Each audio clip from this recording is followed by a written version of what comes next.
Welcome to the Eternal Lands tutorial for an Android. I'm FireRelax and I'll be your guide through this land of monsters, friends and adventure. Like all good stories, ours will begin by clicking Create Character to start making our adventurer. We are now at the character creation screen, where you can see a base character. You can zoom in and out by pinching the screen like this. You can rotate and tilt the angle by swiping the screen like so, until you get the view that you want. Okay, shall we work on the appearance of our new adventurer? You can change gender and race by tapping on the appropriate buttons. There is a choice between elf, human and dwarf. Today I think we'll make an elven character by tapping on elf. You can also change your character's head and hair, skin tone, hair and eye colour and the colour of the character's base clothing by tapping or swiping the appropriate arrows. Don't forget, you can still pinch or swipe the screen to get a better look if you need to. I like this look for our new character. So I'm going to press done and proceed to selecting a name. One of the hardest things about character creation is best to try and pick a pronounceable, easy to spell name. The keyboard will appear automatically and you just need to enter the name you want. I'm going to pick the Traveller as it seems appropriate. Then you just need to press where it says password so you can set your password. Then tap the back button to close the keyboard and click done twice to get past this boring stuff and into the game world. What a wonderful view filled with promise and adventure. Before we get exploring and playing, let me show you the basic Android controls. Like in character creation, if you pinch the screen, you can zoom in and out. If you hold your thumb over the blue arrows while you do so, you won't move. By swiping the blue arrows with your thumb, you can change the perspective or rotate the screen like this.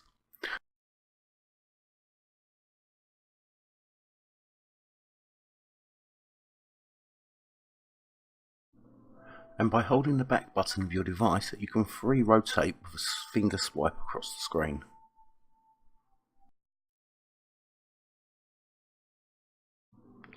To interact with NPCs, just click on them to see the dialogue box.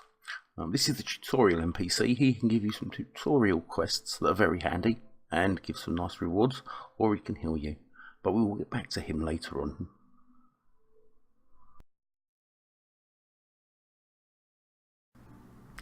If you need to bring up the keyboard to type a command or talk to another player, just double tap the blue arrows.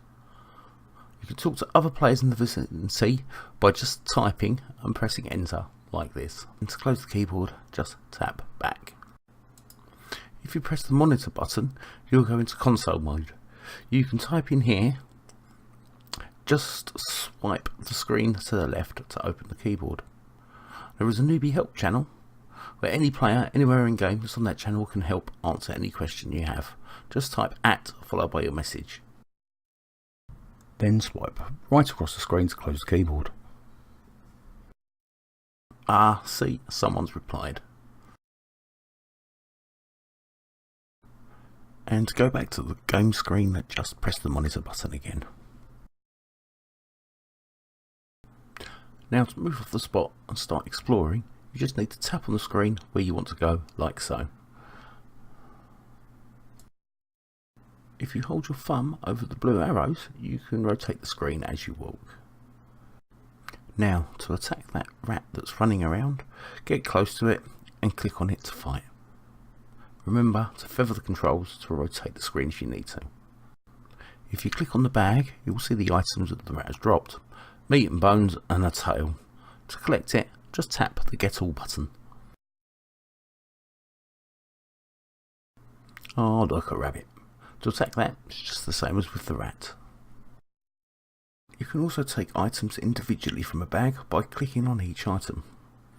This rabbit drops a pile of coins, and collecting them one by one is time consuming, so you can select the numbers at the bottom of your inventory to collect more than one at a time.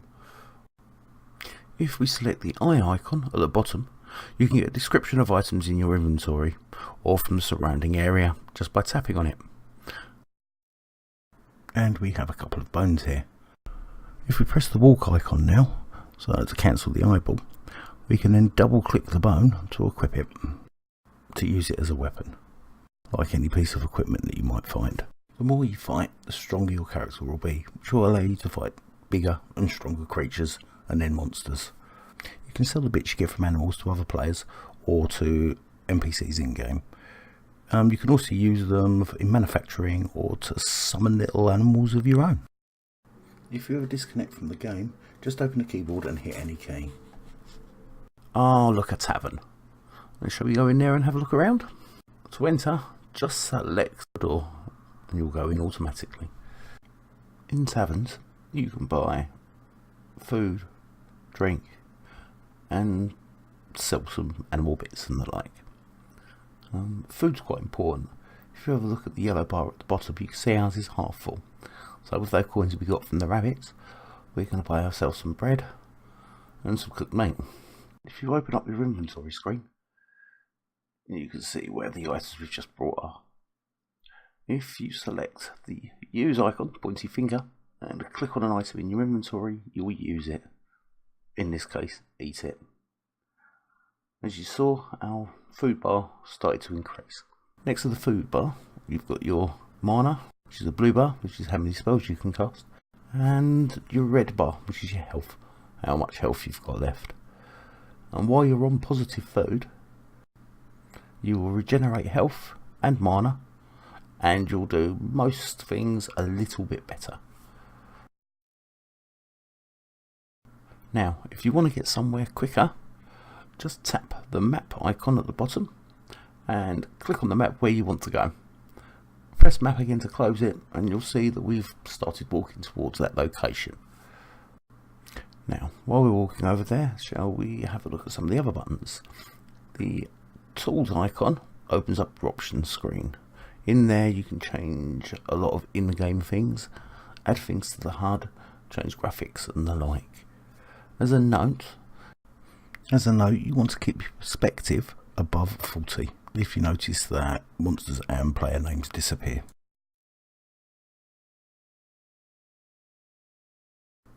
Oh look, we found a ship. If you click on the flag icon, it will make you use the boat. This also works for normal map changes. And you can see we've ended up on another map. We don't want to leave the starting island quite yet. So if you open up your keyboard and then type #beam and enter, it will send you back to the campfire at the start.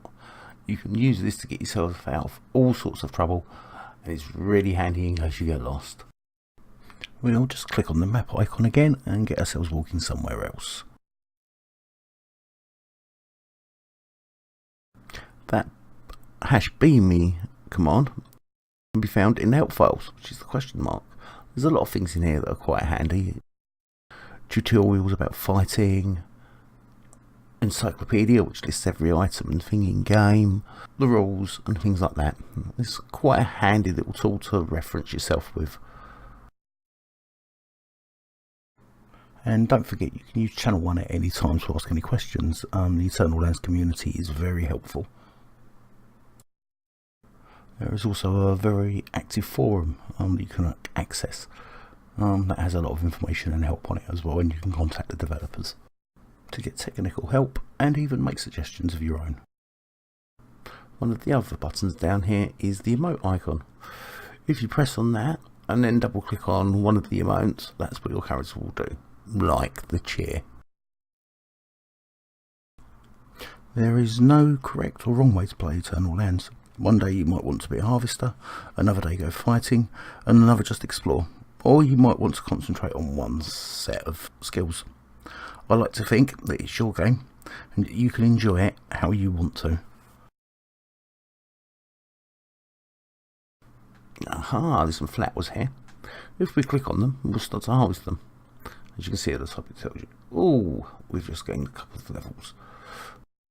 As you do skills, you'll get experience. You can see the half 24 going up there means we're getting 24 harvester XP each time we collect them. When you get to certain numbers, you'll gain a level. Down the bottom here you can see the graph icon. If you open that up, it will show you statistics, what knowledge you know in the session, basic attributes, nexuses and skills. And at the bottom is pick points. Pick points are used to increase attributes, nexuses and buy special abilities, called perks.